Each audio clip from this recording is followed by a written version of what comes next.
He kōna I purangi tēnei nā 4 and 5 films mo te reo irirangi o Aotearoa. Just a little content warning before we get started. In this episode, there are going to be mentions of addiction as well as physical and psychological abuse. Also, all opinions expressed in this episode belong to the individual kaikōrero and are based on their personal and lived experiences.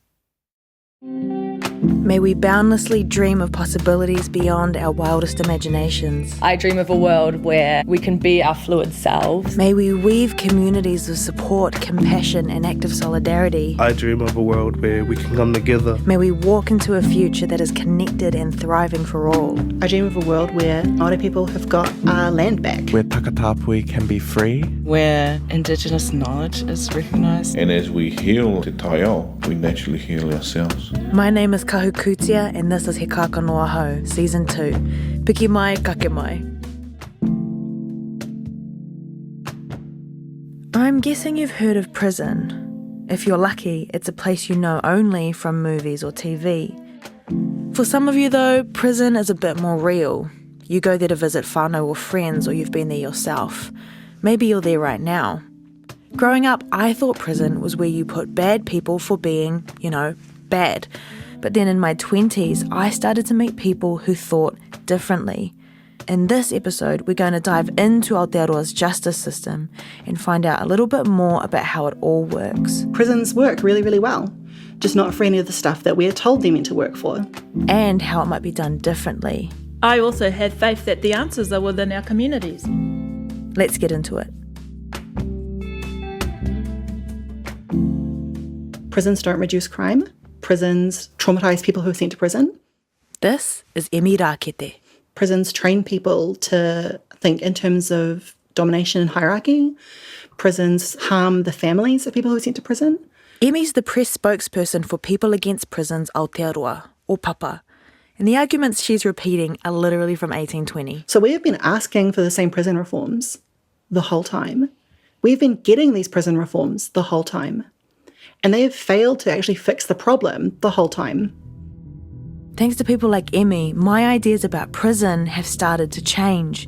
And where I thought I knew the answers, I now have so many questions, which I think is a good sign. Like, what's the purpose of a prison? What are they for? Is it really as simple as bad people go there? Also, is the current system just? Is it fair? And if not, what might a just alternative look like for whānau Māori, who make up 52% of our prison population here in Aotearoa? I'm off to visit Emmy in the hopes that she can answer some of the questions that I have.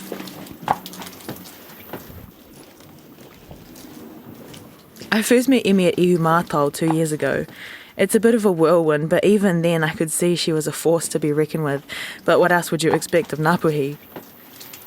We're quite away from the green paddocks of Mātou now, in a straight-laced suburban neighbourhood. For a minute I was like, are we in the right place?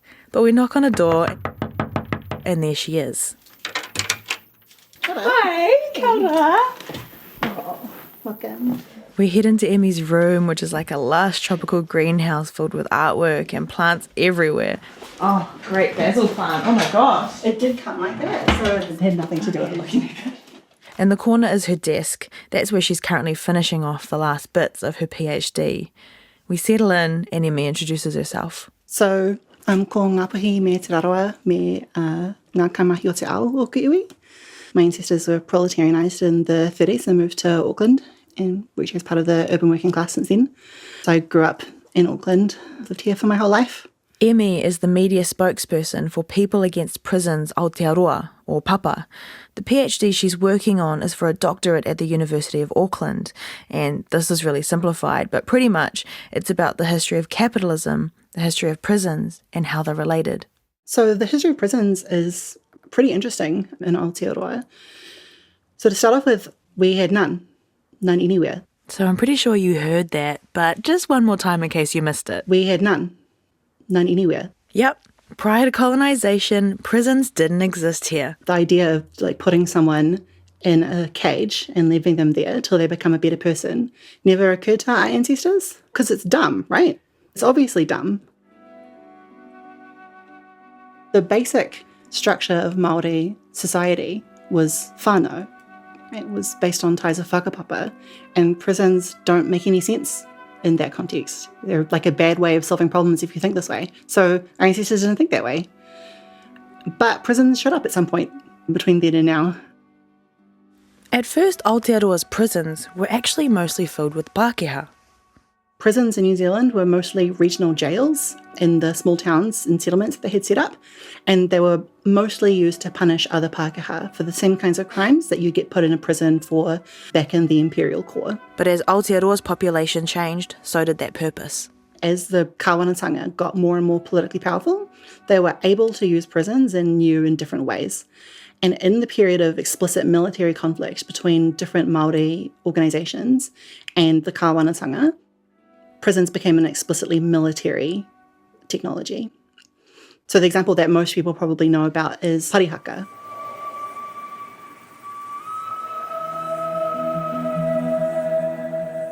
About 600 non-violent protesters from Parihaka who were trying to resist the theft of their land got taken and put in prisons throughout the South Island.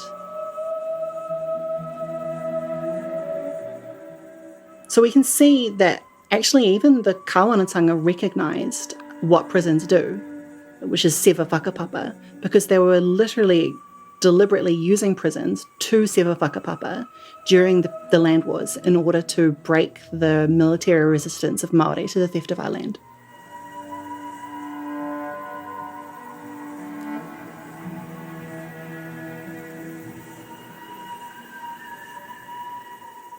There is a massive overrepresentation of us within the prison system. We're only about 17% of the general population, but we are 52% of the prison population, and the statistics are worse for Māori women. One of the most known statistics in Aotearoa, 63% wahine Māori in there. This is Awatea Mita, and yeah, she did just say that 63% of women in our prisons are Māori. That's really bad even when you look at international statistics for the imprisonment of Indigenous women. Awatea is a justice advocate, and we first met at uni together. Today we're back on our old stomping grounds, the Kelburn campus at Victoria University in Te Whanganui Atara. Nice to see you. Good to see you too, back in Pōneke. I know, yeah. We just went for a walk around uni. And Awatea has a kind face and dark curly hair. She really comes off so ngāwari and soft-spoken, but she always speaks with conviction. I used to say I was like a prisoner rights activist, but I didn't want to use the word prisoner. And then Just Speak described me as being a justice advocate. And I thought, oh yeah, I'll take that. So that advocacy in the justice space came about from my own experience of incarceration. Awatea's time in prison obviously doesn't define who she is, but it was a really influential experience. She was one of the 63%. I'd already heard the statistics. Everybody in New Zealand knows them. But when I went in there and I had to look around and there were all Māori women in there, it was a huge shock to me.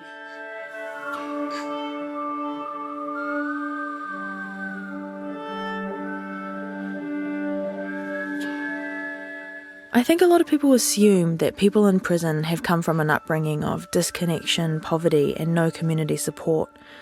Awatea's early life was definitely hard, but there were also a lot of wonderful moments.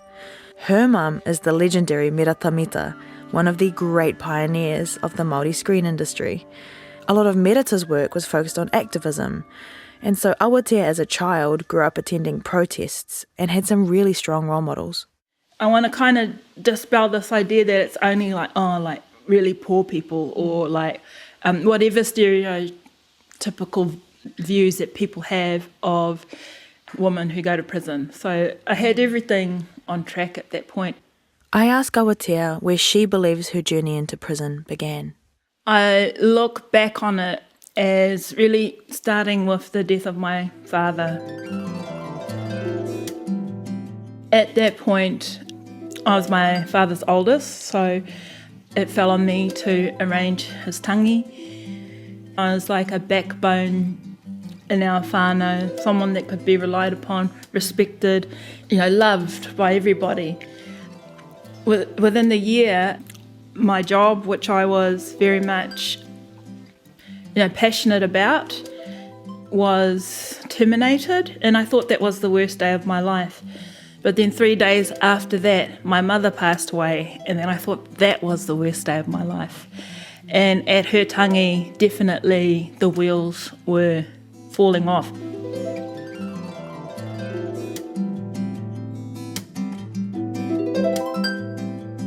At my mother's tangi, there are incidents of my own behaviour that I'm ashamed of, where I didn't behave well. So from the year before, going through losing my father and being like a backbone coach member of the whānau, to the point where I lost my mother, I wasn't any of those things at that point. And then my 16-year relationship ended, and that was really the turning point where I just thought, I'm sick of trying to live this respectable life.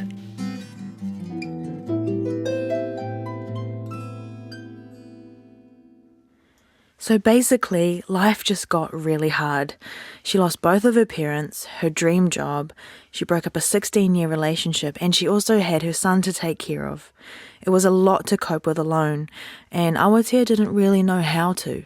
And so what I'm talking about is not having the skills to navigate through my grief. I also was in a lot of pain, and I didn't want to own that, and I didn't want to talk about it to anybody. I didn't feel like people were going to understand. It's sort of like being in a place where I thought I was the only person, feeling this horrible in the world. It's a feeling of being really alone, and disconnected. I wasn't familiar with that terrain, really, because I had a pretty big family. I remember at the time of my dad's passing, I was someone who felt connected to the whenua, to the moana, to the environment and to my whānau. And so that had been eroded. Feeling lost, alone and disconnected, Awatea turned to something that a lot of people turn to. She started using drugs. And it seemed to help for a little bit. I wasn't feeling suicidal. I wasn't wanting to end all the pain. I could get through the day. And then it started off with just small amounts of meth and escalated to where I was consuming a lot of meth at that point just to get out of bed. I was really naive about what I thought it would be like getting into that lifestyle. I was in so deep before I came up for air and realised what was going on. It was a path with a not-so-good ending. Awatea was arrested on drug-related charges, and she was eventually sentenced in court. And that's when I knew that I was going to prison at that point. In preparation for prison, Awatea sent her son off to live with her brother so that he could be looked after by whānau while she was away. I imagine going to prison for the first time would be pretty scary, but as Awatea tells it, at that point in my life, I wasn't really too scared of much. My experience in dealing methamphetamine had left me feeling pretty invincible to the world. There wasn't too much I was afraid of. But I'd already been missing my son, so that was something that I carried off me.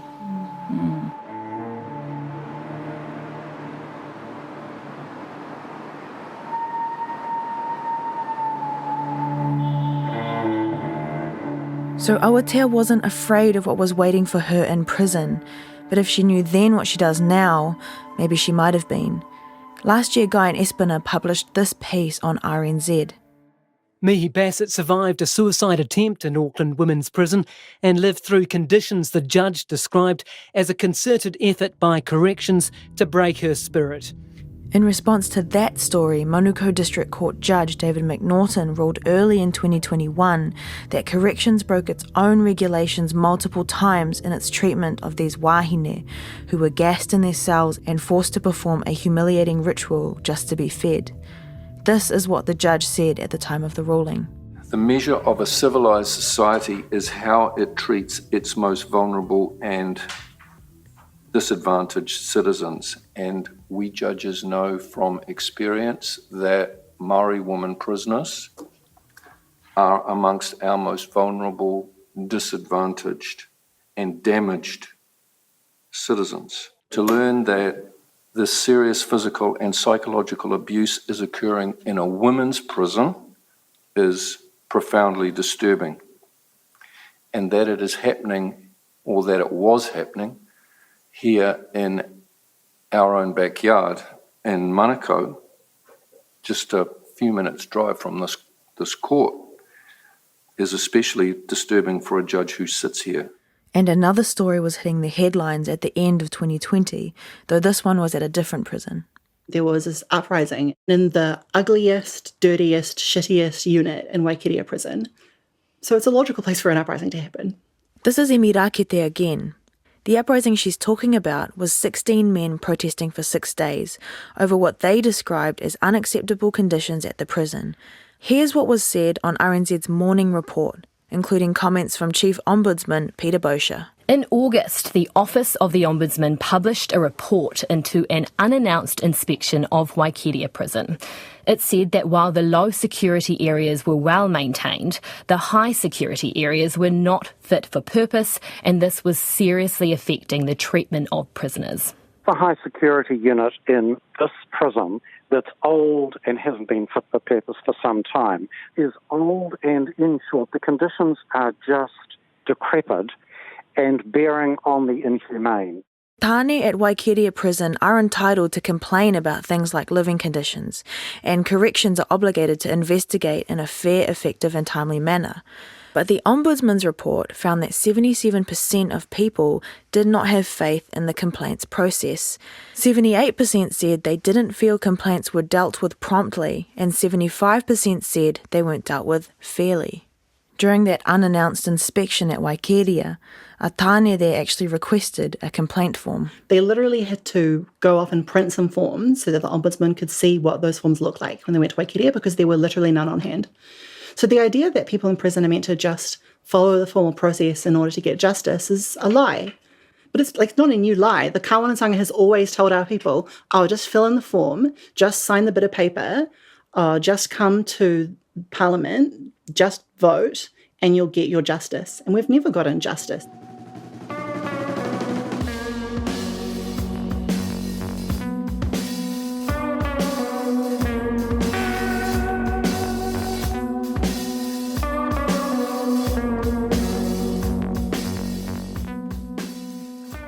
The Ombudsman's report talks about some of the ways that the government is responding to discussions about prison conditions.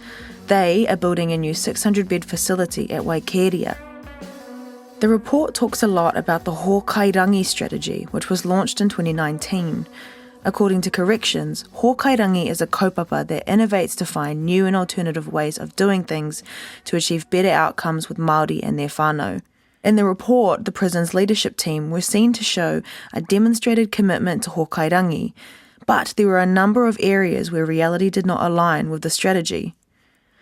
When it came to the treatment of Mihi Bassett and other women at Auckland Region Women's Corrections Facility, Corrections Minister Kelvin Davis acknowledged at the time that a review was needed to bring prison systems and processes in line with hōkairangi. Reading all of this, I'm thinking about how policy is important, but it needs to be actioned meaningfully in order to make a difference. We reached out to Corrections for comment and received this response from Tupia Ramika, Deputy Chief Executive Māori. Hōkairangi is a long-term strategic approach designed to bring about intergenerational change, and it is simplistic to expect immediate change across our operations, culture, policy and facilities, he said. On the topic of Auckland Region Women's Corrections Facility, Ramika said, Corrections met with 3 women to acknowledge and apologise for the way they were managed at the prison between February 2019, 6 months prior to the launch of hōkairangi, and February 2020. Despite the challenges of working with people who sometimes exhibit very difficult behaviour, we must always uphold the highest standards, and for these women we didn't. We immediately made a number of changes at the prison to prevent this from ever happening again. On Waikeria, Ramika said there is no excuse for the actions of those prisoners involved in the riot. He then outlined multiple avenues of complaint available to those in custody. Finally, our ability to see success and work to address the causes of Māori overrepresentation in the justice system is a collective effort, and we are continuing to work collaboratively and in partnership with agencies, iwi and others. We know there is a lot of hard work to do. You can read the full statement online at rnz.co.nz/he Kākano Ahau. Just click on episode 5, Reimagining Justice. It's just about letting people exist with dignity. Awatea Mita and I spoke a lot about dignity and how hard it was for her and the women she knew in prison to live with dignity while they were in there. Remember Judge David McNaughton's words from his statement to Mihi Bassett: "The measure of a civilised society is how it treats its most vulnerable and disadvantaged citizens." Keep that in mind as Awatea tells us this next story. So many nights I would listen to Rihanna and that song, Just Hold On, I'm Coming Home. Thinking of her boy waiting for her on the outside gave Awatea the strength to survive anything on the inside. Just hold on, son, I'm coming home, and it's, things will be all right, we'll be okay.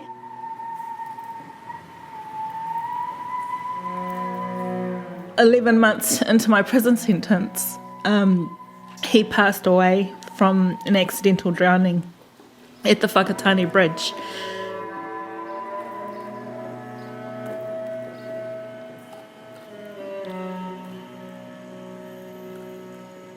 And that today is still the worst day of my life. It's definite now, like that was the worst thing that could have happened.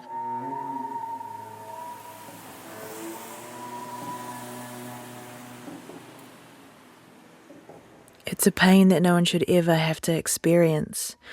To make matters worse, Awatea tells me that it was bureaucracy and mangled paperwork that meant that, although she should have been able to attend most of her son's tangi, in the end she only got a few hours on the marae to say goodbye.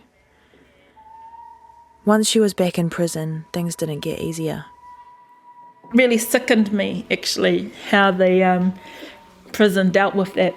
When I went to my son's tangi, I got to bring his picture back, and one of the officers was saying that I shouldn't have it, that I should have it taken off me because it's only going to remind me of losing my son.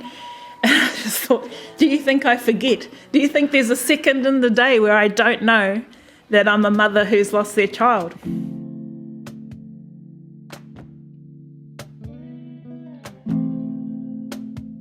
Coming back to a busy prison after a tangi for your only child is a lot to deal with, and Awatea knew that she just needed a little space, a bit of quiet to process everything. She asked if she could go to a smaller unit for a couple of weeks. But when I asked the guard, he said, "Oh no, we're going to have to send you to suicide obs." And I was like, "What?" Suicide observation in prison isn't a very nice experience. You're under 24-hour eyes on, so there's guards that look at you, watch you the whole time, using the toilet, bathing, using the shower, sleeping. They've got to have eyes on you, and you wear basically a sack. And I was like, well, I'm not suicidal.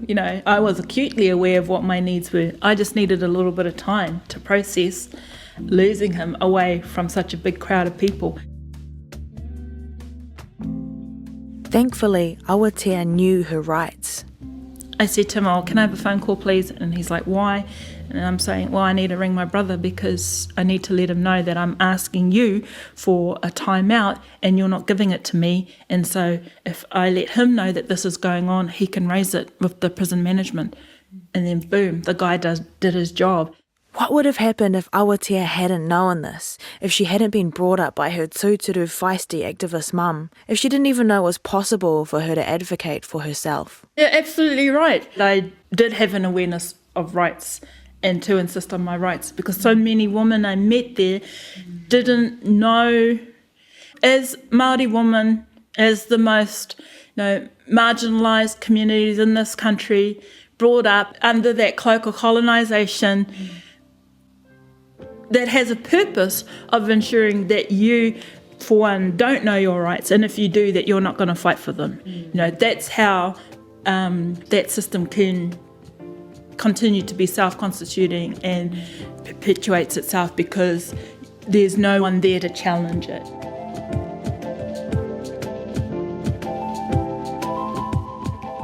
Let's go back to the questions I asked at the beginning of the episode. What are prisons for? What are we hoping will happen if we lock people away who break the law? Does it work? It's a really simple argument, that prisons work really, really well. Emmy Rakete from Papa again, but she's not finished. Just not for any of the stuff that we're told they're meant to work for. Emmy is summarising an idea from American criminologist Jeffrey Reiman. So do prisons do a very good job stopping crime? No, there is no observable correlation between the prison population and the crime rate. Do prisons do a good job rehabilitating people? No. New Zealand particularly, they don't, because we have one of the highest recidivism rates in the world. More than half of everyone leaving prison will be back in prison within 3 years. So if prisons don't do these things very well, what do they do well? Well, they make us stop looking at structural social problems. They make us stop looking at the fact that people are desperate and hungry and poor. They live in the worst houses, in the worst neighbourhoods, with the worst access to education, healthcare, mental health care, treatment for traumatic brain injuries.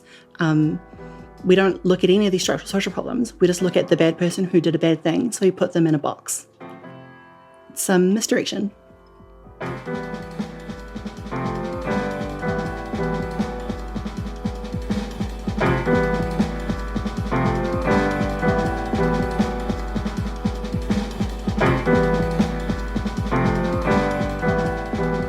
There is no way that we can address the issue of prisons without understanding racial bias, racism, and the ongoing effects of colonisation, which I keep talking about, but it informs everything from arrest to sentencing to imprisonment.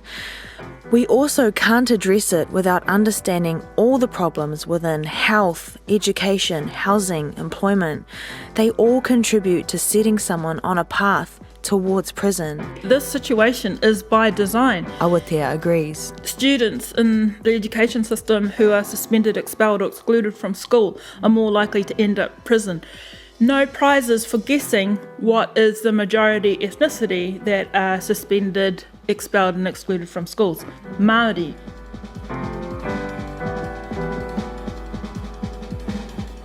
It's not like, maybe Māori are just more criminal than other people, or it's just a coincidence that all these Māori are bound up in the system. No, it's very much, through state design. So that narrative about, we've got a broken justice system, but actually it's working the way it's intended to.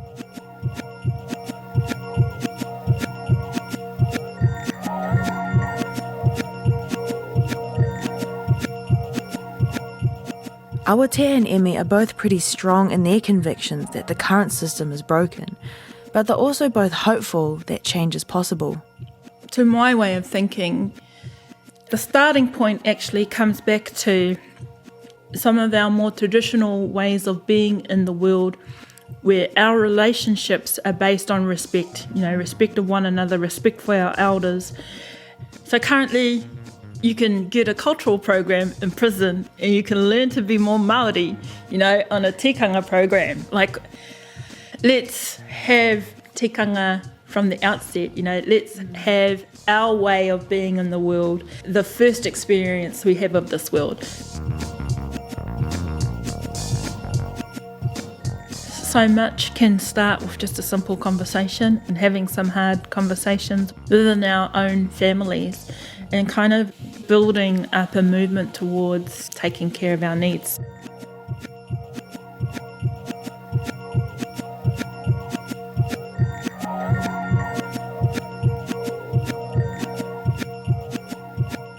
Here's what Emmy thinks. These problems can never go away as long as we continue to just throw individual people in prison. But they are solvable problems. The solution is political and economic equality. The solution is mana motuhake.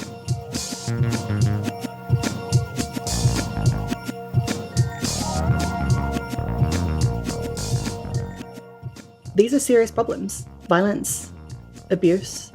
These are all serious issues that we have to treat seriously. We are not treating those issues seriously when we throw the perpetrators of them in prison and never deal with the structural causes of these problems. So how do we imagine a world beyond prisons? Maybe some of the answers are actually in our past. We know that prisons didn't exist in Aotearoa before colonisation, but we actually don't know much about how our tipuna dealt with these kinds of issues. We know a little bit though. We dealt with this problem when it did arise by incorporating people back into the social structure that they came from. So you would go back to your whānau, you would go back to your community and say, I did this bad thing and I harmed someone seriously, and now I'm going to live in that and continue working on that, repairing the relationships that I've harmed until the relationships are repaired, or I die of old age.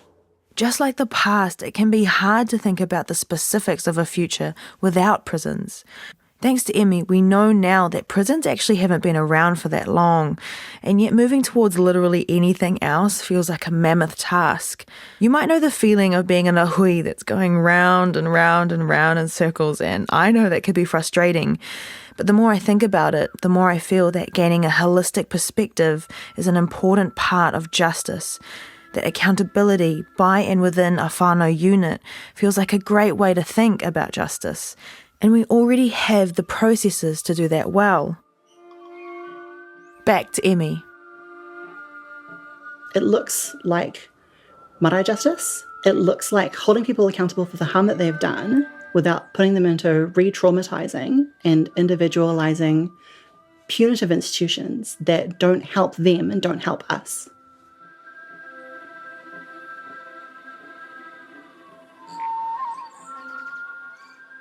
I'd like to think that we would develop our own traditional practices that are continually addressing harms. This is from Awatea again. And that we have those lines of communication open, look at what it is that is affecting a person's life, why they're behaving in a certain way, and what can we do about that as a community.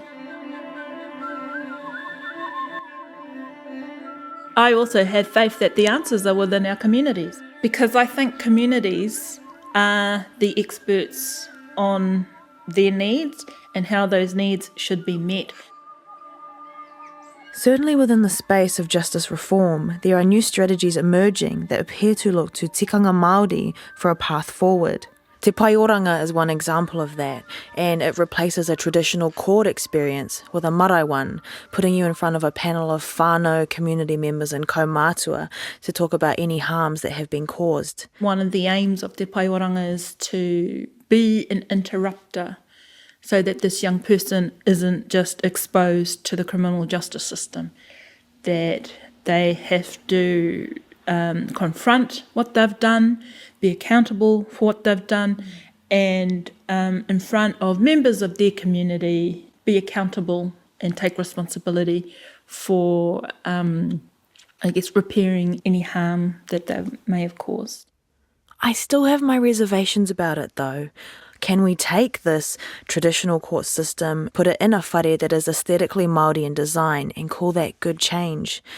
If the power dynamics are still the same, if the conditions that lead that person on a path towards prison is still the same, can we say that the justice system is doing better?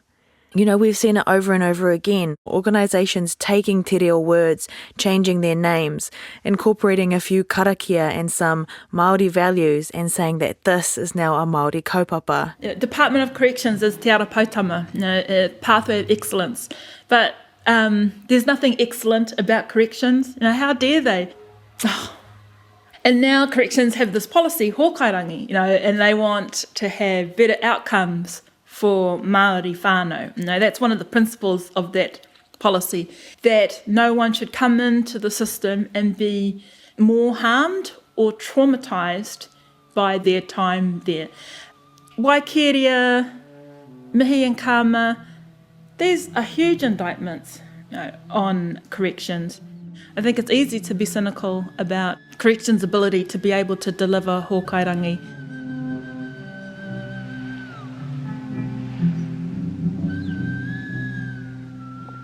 In the current system, the system that's built from a foundation of colonisation, which is about civilizing and assimilating and the social control of Māori. So if you have any institution where that is your foundation, and then you set goals to reform that institution, all you get is reformed racist outcomes.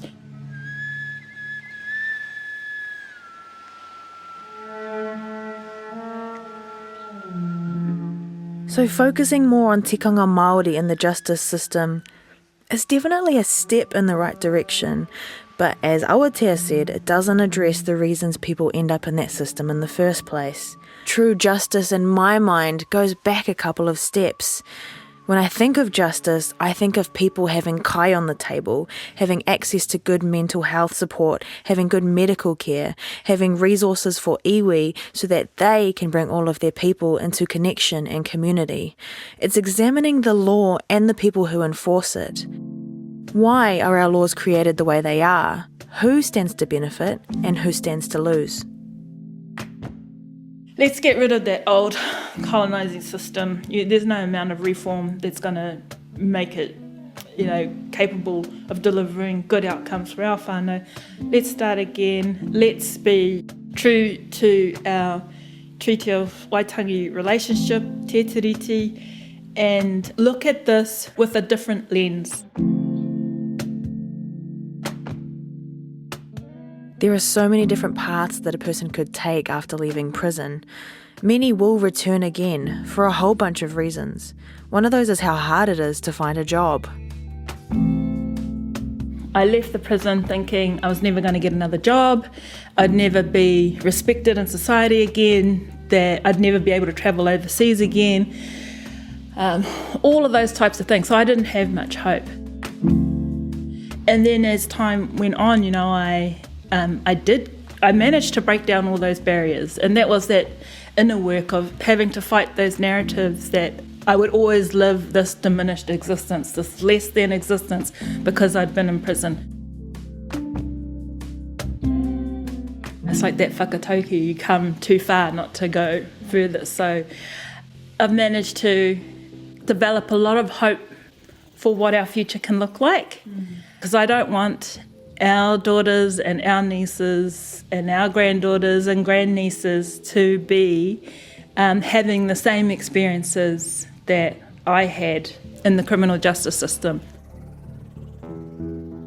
I'm really grateful to have Awatea in my life, such a hearty example of mana wahine. Having gone through what she has, I think it would be entirely valid to just be angry at the whole world. And certainly there is an anger in Awatea for all of the things that she's experienced. But also she has this healing presence to her and this hopefulness to keep invested in the kaupapa. I want to know what motivates Awatea to keep doing this mahi. I'm not surprised that it comes back to her boy, Lance. A lot of what I do today is about honouring his memory.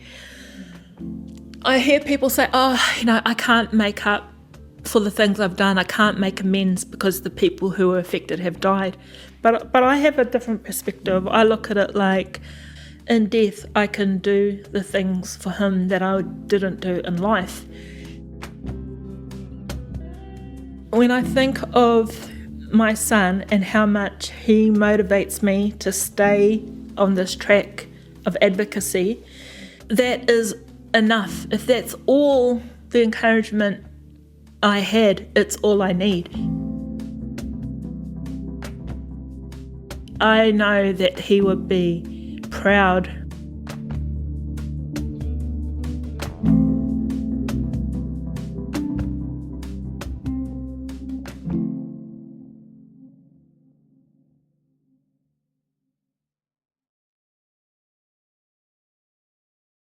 Coming up, we turn back to te reo Māori to have a conversation about learning te reo as a second language. I'm definitely still on a reo Māori journey. Even this was a big deal for me a little bit. And head to my old stomping grounds to kōrero to one of my reo lecturers from university. Ināi nei, ka hoki atu ki taku marae. Ko au tētahi o te toko iti e kōrero Māori ana. Taua wā koira te whakaaro I roto I au. Me ako I te reo Māori te tuatai. Now to read their poem, Longing is No Longer Enough. Here is Taranaki a Young Grace. A world without prisons. Well, I don't have a degree or anything, but for the sake of the exercise, I theorize a world without prisons would start with a purposeful softening of individualism, paired with persistent but tender reinforcement of community. Publicly funded sectors dedicated to the ideas of prevention, rehabilitation, restoration, and transformation. Definitely got to get rid of the police, but that seems like a lot. It's not enough to say we did it once so we can do it again, right? Imagining a world without prisons, it's a paralyzing prospect because there is just so much to do. But it's also because longing for anything for an extended period of time is choosing to subject yourself to the same heartbreak over and over. A world without prisons used to feel like a wish, something thrown into an old well by children and the otherwise naive. I'm definitely not a child, and I don't consider myself naive, but once a month I throw these wishes to the moon when her back is turned. Shielded in the deepest darkness lies a hope that there won't always be this twisted pipeline from innocence to misery to slow death, but I would rather die marching than wishing. So I have decided a world without prisons is not a wish, just a very complicated process. No, it's a promise, because longing is no longer enough.